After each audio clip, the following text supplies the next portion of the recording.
Hi everyone, welcome to week 9 of the prep football season. I'm James Yotis, preps editor at the Journal, joined again by Ken Sickinger, former preps editor, staff writer here with the paper. We're going to talk about some of the games on tap this week. We've got some good ones. District play begins in District 2-5A and District 1-5A this week. We've only got 3 weeks left in the regular season.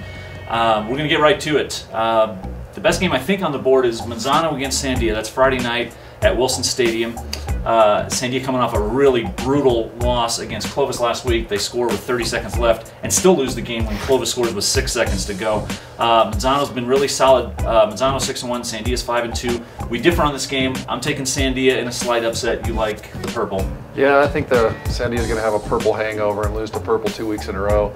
It's not because Sandia can't win this game. They certainly can. They have the defense to get the job done, but I just like Manzano. They've been very consistent. Yeah, Manzano has, to be fair, they've been incredibly consistent. They're not as explosive as they were last year.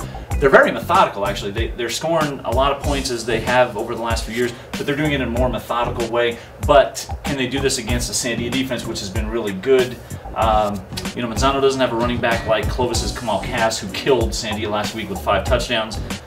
Well, it's an interesting matchup. Manzano's defense is actually pretty fair. This game might be a little lower scoring than you might expect. I'm taking Sandia. I think they're ready to finally make a statement. They have not beaten anybody in their district, Cueva, Manzano, Dorado, since 2006. So I think they're finally due to win one of these games.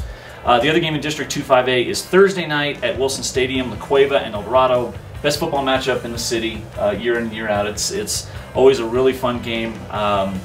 You know, I think we're both with Cueva this week. Dorado is coming off just a terrible loss to Volcano Vista last week, where they gave up 33 points in the fourth quarter. Cueva, really strong performance against Carlsbad.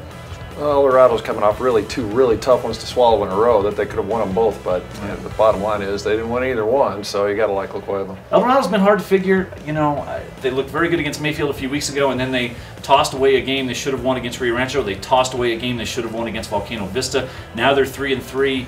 They're going to have major playoff issues if they do not win at least one district game, I think. You know, because they lost one game to Weather. So this is a game that should be probably closer than you would think, just because of the nature of the rivalry. Dorado won this game last year, 26-14. But I like Cueva. Ken likes Cueva. They're healthier. They're just more mentally with the program right now. District 1-5A begins this week as well. The better of the two games is Saturday afternoon at Milne at 5 o'clock. Rio Rancho coming off a bye week against Volcano Vista. This is the other game we differ on this week. I'm taking Rio Rancho. You are taking Volcano Vista. Yeah, I'm still regretting not picking them last week. I thought about it and it came back to bite me. But yeah, I think Volcano Vista has gotten better and better as the season's gone on. Their offense is finally productive, and I think they got a shot. They do. They definitely have a shot. This team has more weapons than you might think. They're one of those teams, we haven't talked a lot about them this year. They've got some very good weapons. They've got 4 or 5 pretty good receivers, and they are big, physical, athletic receivers. And their quarterback, Reed Hendricks, he has improved as much as any quarterback I've seen this year. He has done a fantastic job this year getting the ball into the hands of their playmakers, and that's what a quarterback's supposed to do, especially on a team like this. Rio Rancho, same deal. They've got a lot of playmakers too. I think this game could be very high scoring as opposed to Manzano Sandia. I like Rio Rancho, but I would not be surprised if Volcano Vista push them. I don't think they can win this game, but I wouldn't be surprised if Volcano Vista is close, but I'll stick with Rio Rancho. The other game in District 1-5A is Friday night up in Rio Rancho. Siebel is playing Cleveland. Cleveland coming off a pretty good road win at Hobbs. Siebel has struggled. They're 1-6. They've had a terrible schedule. They've had 4 running backs go out, I think, with injury. They're really struggling. They do have some playmakers on the perimeter, guys like Elijah Winfield, Edgar Melkor. They've got some kids that can make plays. They just don't have the depth and the experience to stay with these talented teams on their schedule. Having said that, Cleveland is not the toughest team they've played. I still like Cleveland. Yeah, I have to think Cleveland is just in a good position playing at home, especially. Yeah. Now, as we move, one last game we want to talk about, which is maybe my favorite game this week, Milne Stadium, 1 o'clock on Saturday.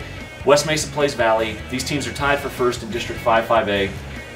The short version from what happened last year, West Mesa ran the score up on Valley, beat them 63-21. Most of Valley's kids are back from that game. New coaches on both sides, but this is going to be a real grudge match, and it's going to be extremely emotional, extremely physical. I like Valley to get some revenge this week. Yeah, I do too. I think it's, you know, both teams are playing this down a little bit, but when they get out there and remember what happened last year, I think you're going to see Valley be very excited about it. Yeah, now West Mesa's going to score in this game. I think Valley will too, but I think the emotion, if Valley doesn't let their emotions get the better of them, trying to exact some vengeance from what happened last year, I think if they play a sound game, they should win this game and take control of the district. If Valley wins this game, it should be smooth sailing the rest of the season for them. Anyway, that's it for Week 9. We'll be back next week. We've only got 2 more weeks left in the regular season. We'll see you next week.